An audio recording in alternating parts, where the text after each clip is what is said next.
మొట్టమొదటి factory outlet మన Mukunda jewellers లో అన్ని జ్యువెలరీపై ఉన్న వ్యాట్ కేవలం 2 to 12% మాత్రమే. No making charges. విచ్చేయండి ముకుందా జ్యువెలర్స్. మా నూతన బ్రాంచెస్ ప్రారంభం అతి త్వరలో జూబ్లీ హిల్స్ మరియు వైజాగ్.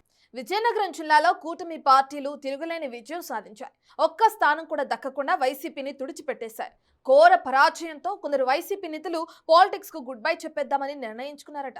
అయితే ప్రస్తుతం జిల్లా కూటమి ఎమ్మెల్యేల వైఖరితో వైసీపీ నాయకుల్లో భవిష్యత్తుపై తిరిగి ఆశలు చిగురిస్తున్నాయట. పొంగల్ తర్వాత జనం బాట పట్టడానికి మాజీలు రెడీ అవుతున్నారట. మరోవైపు తెలుగు తమ్ముళ్లే ఎమ్మెల్యేలను తీవ్ర స్థాయిలో టార్గెట్ చేస్తున్నారు. అసలు సడన్ గా వైసీపీ నేతలు అంత కాన్ఫిడెన్స్ ఎందుకు పెరిగింది? సొంత పార్టీ వారికే ఆగ్రహం తెప్పించేలా అధికార పక్షాల ఎమ్మెల్యేలు ఏం చేస్తున్నారు? ఉమ్మడి విజయనగరం జిల్లాలో ఎమ్మెల్యేలు ఉన్నారా అంటే ఉన్నారు, లేరా అంటే లేరేమో అన్నట్లుగా ఉంది పరిస్థితి. ఏ నియోజకవర్గంలో చూసినా ఏముంది గర్వకారణం అన్నట్లుంది పరిస్థితి. కట్టగట్టుకుని అందరూ ముందే మాట్లాడుకున్నారు, లేక ఒకరిని చూసి మరొకరు నేర్చుకుంటున్నారు గాని అందరూ ఇళ్లకే పరిమితమవుతున్నారు. ప్రభుత్వంపై విపక్షాలు విమర్శలు చేస్తున్నా, సాటి ఎమ్మెల్యేలను తక్కువ చేసి మాట్లాడుతున్నా, పార్టీ గురించి అధినాయకుడి గురించి కించపరిచి మాట్లాడుతున్నా మాకేం సంబంధం లేదన్నట్లు జిల్లా ఎమ్మెల్యేలు వ్యవహరిస్తుండటం తెలుగు తమ్ముళ్ల ఆగ్రహానికి కారణమవుతోంది. ఎమ్మెల్యే అయిపోయాం, నెల నెల జీతభత్యాలు తీసుకుంటున్నాం, వాటితో పాటు అలవెన్సులు వస్తున్నాయి, అసెంబ్లీకి వెళుతున్నాం, నిద్రొస్తే కాసేపు నిద్రపోతున్నాం, తోతూ మంత్రంగా ప్రజా సమస్యలు అవి ఇవి అని 2 మాటలు మాట్లాడేస్తున్నాం, ఇంకేం కావాలి, ఒక ఎమ్మెల్యే ఇంతకంటే ఏం చెయ్యాలి అన్నట్లుందట వారి వ్యవహారం. ఇన్ని చేస్తున్నాం, ఇంకా చెయ్యాలా, ఇక మా వల్ల కాదు అని విశ్రాంతి తీసుకుంటున్నారట.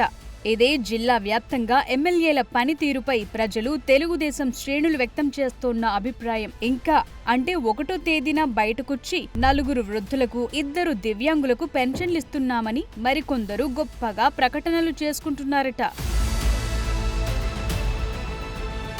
1వ తేదీ పెన్షన్ల పంపిణీ తతంగం పూర్తయ్యాక మిగిలిన 29 రోజులు ఏమవుతున్నారంటే ఎవ్వరికీ అర్థం కాని దుస్థితి. ఒక్క ఎమ్మెల్యే కూడా ప్రజల్లో కనిపించని దుస్థితి నెలకొందట. పార్టీపై విమర్శలు చేసినా డోంట్ కేర్ అన్నట్లుంది సదరు ఎమ్మెల్యేల వ్యవహారం. ఒకే ఒక్కడు అన్నట్లు టీడీపీ నుండి జిల్లా అధ్యక్షుడు కిమిడి నాగార్జున తప్ప ఏ ఒక్కరూ తమ గళం వినిపించటం లేదు. మిగిలిన కూటమి పార్టీలు స్లీప్ మోడ్లో ఉంటూ ఇళ్లకే పరిమితమవుతున్నారట.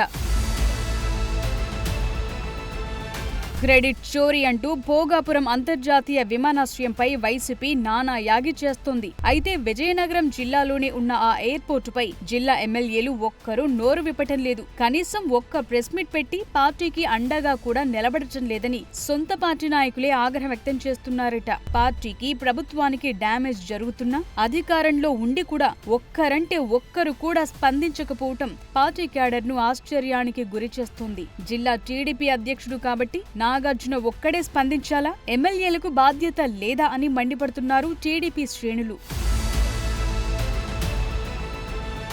కూటమి ప్రభుత్వంపై సానుకూలత ఉన్న జిల్లా ఎమ్మెల్యేల తీరుపై మాత్రం ప్రజలు అసంతృప్తితో ఉన్నారన్న టాక్ నడుస్తోంది. 2019లో జిల్లాను వైసీపీ క్లీన్ స్వీప్ చేస్తే 2024లో కూటమి వైసీపీని తుడిచిపెట్టేసింది. దీనికి కారణం ప్రజల అసంతృప్తే అని వేరే చెప్పనవసరం లేదు. ఇప్పటికైనా ఎమ్మెల్యేల తీరు మార్చుకోకపోతే సీన్ రిపీట్ అయ్యే అవకాశం లేకపోలేదన్న అభిప్రాయం వ్యక్తమవుతోంది. అందుకే కూటమి పార్టీల శ్రేణులు కూడా తీవ్ర ఆందోళనకు గురవుతున్నాయి. మరోవైపు ప్రస్తుత ఎమ్మెల్యేల అసంతృప్తిని నిశితంగా గమనిస్తున్నారు ప్రతిపక్ష వైసీపీ నాయకులు. ఆ అసంతృప్తిని అడ్వాంటేజ్ గా తీసుకోవటానికి ప్రయత్నాలు చేస్తున్నారట.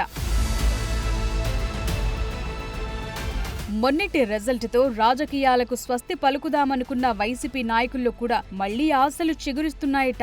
అందుకే సంక్రాంతి తరువాత యాక్టివ్ మోడ్లోకి రావాలని యోచిస్తున్నారట. ఎమ్మెల్యేలెలాగూ ఇళ్లకే పరిమితమయ్యారు కాబట్టి మనం ప్రజల వద్దకు వెళితే సానుభూతి పెరుగుతుందనే ఆశతో ఉన్నారట. అందుకే ఆఫ్టర్ పొంగలంటూ కార్యకర్తలు, నాయకులను కూడా సమాయత్తం చేస్తున్నారట. ప్రజల్లోకి వెళదాం అనే సంకేతాలిస్తున్నారట. చూడాలి మరి ఇప్పటికైనా కూటమి ఎమ్మెల్యే తీరులో మార్పు వస్తుందో లేదో.